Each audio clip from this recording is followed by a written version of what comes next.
Hello hello hello hello అందరికీ నమస్కారం. బాగున్నారు కదా? బ్రహ్మాండంగా ఉంటారు. మరి నేనే ఇలా ఉన్నాను. ఏమిటి అలా మొహాలేసు చూస్తున్నారు? ఇదిగో మీరు చెయ్యాల్సింది చేయడం లేదు. మరి నాకు కూతంత బాధ అనిపిస్తూ ఉంది. రావు గారి రచ్చబండని సబ్స్క్రైబింగ్ చేసుకోకుండా చాలా మంది చూసేస్తున్నారట.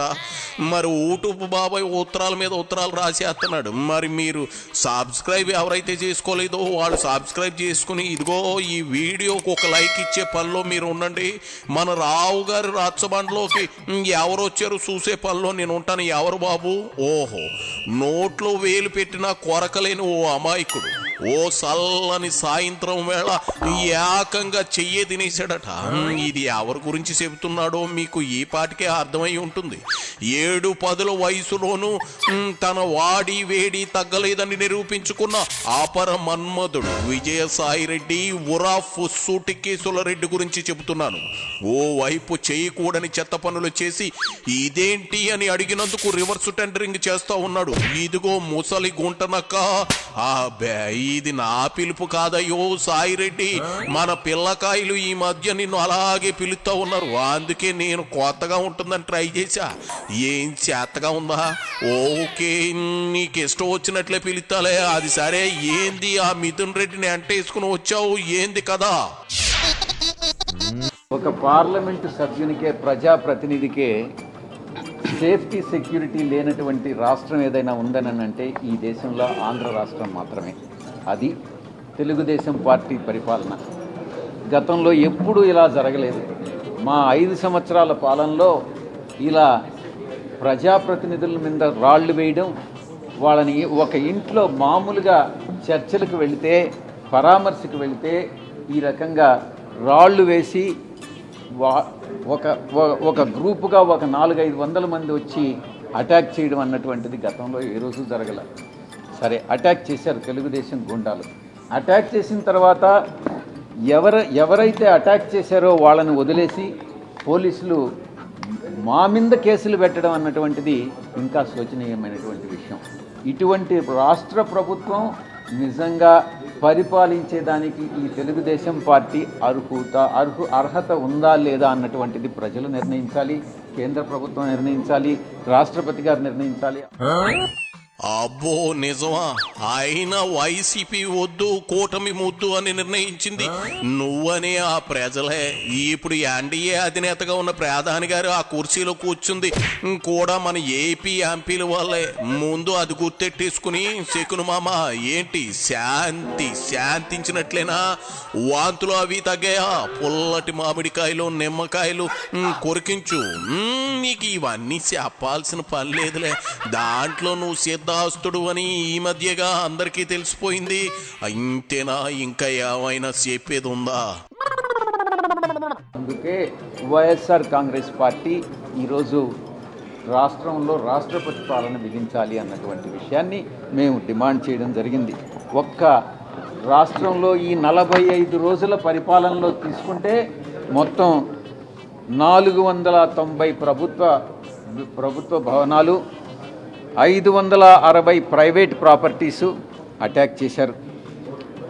1050 అస్సాల్ట్స్ జరిగాయి. 31 మర్డర్లు జరిగాయి. మీరందరూ చూసింటారు రషీద్ని ఎలా మర్డర్ చేశారు అన్నటువంటిది. ఊచకోత కోశారు. దాన్ని చూసి పోలీసులు ఒక స్పెక్టేటర్ లాగా ఒక ప్రేక్షక పాత్ర వహిస్తూ ఉన్నారు. మొత్తం ఆ రషీద్ మర్డర్ గానైతే ప్రపంచవ్యాప్తంగా గతంలో ఎన్నడూ లేనంత వ్యూవర్షిప్ ఉందదానికి. అంటే అంతమంది చూసి తెలుగుదేశం పార్టీని, చంద్రబాబు నాయుడిని, లోకేష్ నాయుడిని అసహించుకునేటటువంటి పరిస్థితి ఈరోజు. మీరా పాలకులు, మీరా పరిపాలించేది రాష్ట్రాన్ని, మీలో ఒక రాక్షసత్వం దాగి ఉంది అన్నటువంటిది ఈ ఒక్క మర్డర్ ద్వారా, 31 మర్డర్లు వదిలేయండి, ఈ ఒక్క మర్డర్లోనే తెలుస్తుంది అన్నటువంటి విషయాన్ని ప్రజలు గ్లోబల్గా ప్రపంచవ్యాప్తంగా చూస్తూ ఉన్నారు.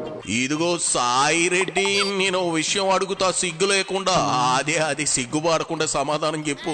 36 మర్డర్లను గొంతు కూసిన మేకలాగా నువ్వు ఆ సైకో అరుతున్నారు కదా. ఒక్కసారి ఆ లిస్టులో పేర్లు గబగబా చదివేసి వినిపించగలవా? లేదు. ఎందుకు వచ్చిన గాలి మాటలు, ఎందుకు వచ్చిన పోసుకోలు కబుర్లు చెప్పు. మీకు జనం గట్టిగా బుద్ధి చెప్పి 11 సీట్లు ఇచ్చి మూలం కూర్చోబెట్టారు. మూసుకుని కూర్చోక ఎందుకు వచ్చిన సేవ రాజకీయాలు చెప్పు. జనం మధ్యలోకి వెళితే రేపటి రోజున కాండ్రించి ఉమ్మేసిన వేస్తారు. జాగ్రత్త, మళ్ళీ చేపలేదు అనుకో. 300 అటెంప్ట్ మర్డర్స్ చేశారు. అందుకే ఆర్టికల్ ప్రెసిడెంట్ రూల్ని పెట్టాలన్నటువంటిది డిమాండ్ చేస్తున్నాం.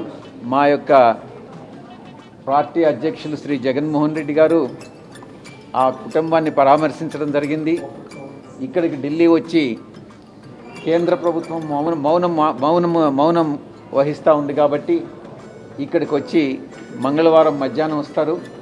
వచ్చి బుధవారం నాడు మొత్తం ఏం జరిగింది రాష్ట్రంలో ఈ 45 రోజుల్లో అన్నటువంటిది ఒక ఫోటోల రూపంలో, వీడియోల రూపంలో ప్రదర్శన ఏర్పాటు చేయడం జరుగుతుంది. ప్రెస్ని అడ్రస్ చేయడం జరుగుతుంది. ఇండియా ఇంటర్నేషనల్ సెంటర్ అనుకుంటాను మోస్ట్లీ, అక్కడ ఈ యొక్క ఎగ్జిబిషన్ని నిర్వహించి మొత్తం మీడియాని కూడా అడ్రస్ చేసి రాష్ట్రపతి గారిని, ప్రధానమంత్రి గారిని, హోమ్ మినిస్టర్ గారితో అపాయింట్మెంట్ అడగడం జరిగింది. కానీ వాళ్ళు ఇస్తారా అన్నటువంటిది, ఎందుకనంటే వాళ్ళు కూడా రాష్ట్ర ప్రభుత్వంలో, ఆంధ్ర రాష్ట్ర ప్రభుత్వంలో భాగస్వామ్యులు కాబట్టి వాళ్ళు నిజంగా ఈ ఆలకిస్తారా అన్నటువంటిది సందేహంగానే ఉంది. శివరాఖరి ముక్క బేషుగ్గా ఉంది.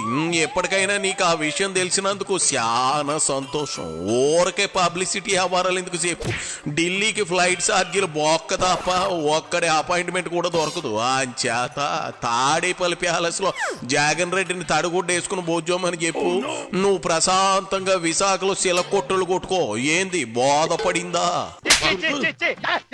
ప్రజల పట్ల మాకున్నటువంటి చిత్తశుద్ధి, గతంలో మేము అందించినటువంటి సుపరిపాలన, ఇవన్నిటినీ దృష్టిలో పెట్టుకుని వారి దృష్టికి తీసుకెళ్లాలని అపాయింట్మెంట్స్ అడగడం జరిగింది.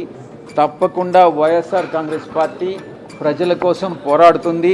మళ్ళీ తిరిగి ఇప్పటికిప్పుడు 45 రోజుల తర్వాత ఈరోజు ఎన్నికలు జరిగినా కూడా సమూలంగా తెలుగుదేశం పార్టీ తుడిచిపెట్టుకొని పోతుంది అన్నటువంటి విషయంలో ఎటువంటి సందేహము లేదు. అయినప్పటికీ కూడా ప్రజలు వాళ్ళకి 5 సంవత్సరాలు పరిపాలించడానికి అధికారం ఇచ్చారు.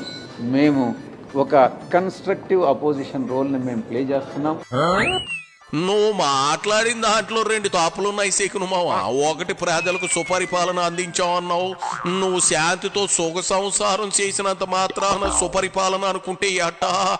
రెండోది, ప్రతిపక్షంలో ఉన్నావు అంటున్నావు. ఆ హోదా కూడా లేదు. కాబట్టి ఇదిగో మూసుకుని కూర్చోవడం బెటరు. ఇక సాలే, ఎల్లిరా కడుపుల సాయిరెడ్డి. పోవయ్యా.